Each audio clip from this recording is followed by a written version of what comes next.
Hello, everyone, and welcome back to Classic Comics.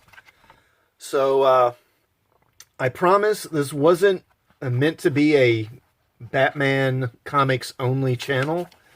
Uh, After the delay from the pandemic, Batman's been coming out about every other week, it seems. But I promise I do review comics that don't have Batman in them.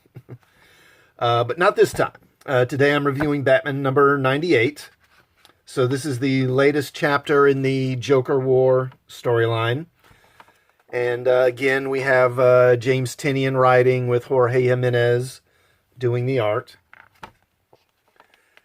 So we go ahead and pick up from last issue.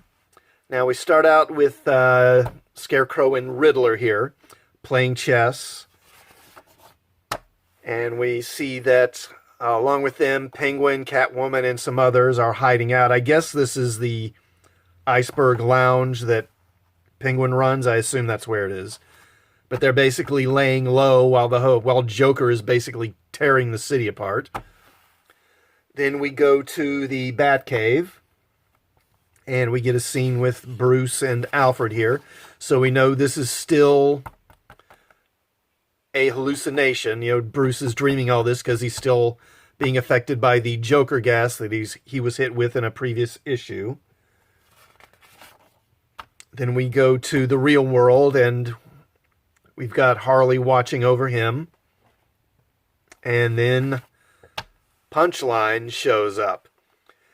And, and while we're at it here, let's just kind of give a shout out to, I don't know how you say this, Tamu Moray, for the colors, because this is just looks fantastic. You know, the blue and the purple around Punchline, and then the shading on Harley. You know, she just looks great. They both look great. Then we go back into Bruce's dream, and they have a heart-to-heart talk about Bruce's struggles, you know, to save Gotham, and how he really hasn't always succeeded. Then we go back to Harley and Punchline, and they have a fight sequence here. And again, the art, you know, really looks good. Love this panel here. Love these two panels here with them facing off. Again, the coloring looks really great. And then we get a really nice action sequence with these two. And this is so much better than what you see in most comics these days. I mean, the poses are dynamic, you know, different angles. And especially, the use of panels is really nice and creative. I love this page here with the increasing, you know, closing in on Harley, increasing the intensity of the scene, and this whole sequence right here. Again, the paneling's really creatively done. Just love it. It's great. And another thing is that throughout this fight, you know, through their dialogue, we're getting character as well. We get Punchline's reasons for, or her motivations for teaming up with the Joker, and some of Harley's reasons for leaving the Joker, so that's good. And the sequence, again, the action, it feels consequential.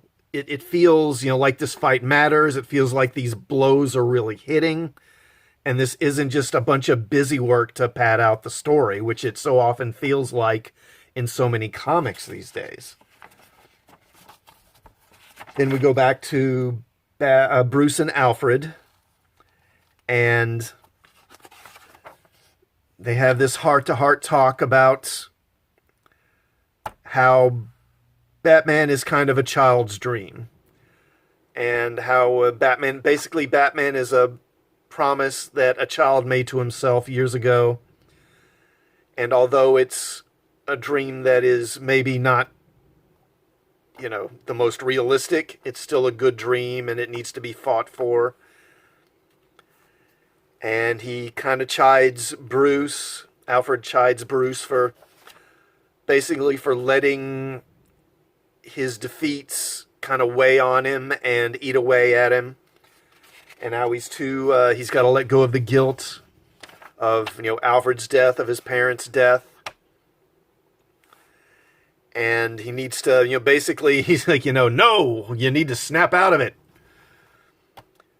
As he says, you are Batman. You need to accept the world you live in and accept what you can control. You need to accept that you did not and cannot save me. You also need to accept that you did not and cannot save your parents. But you can save yourself. And in doing so, you can save the lives of so many people in that city you love so much. Every life you save is a victory against death, against the Joker.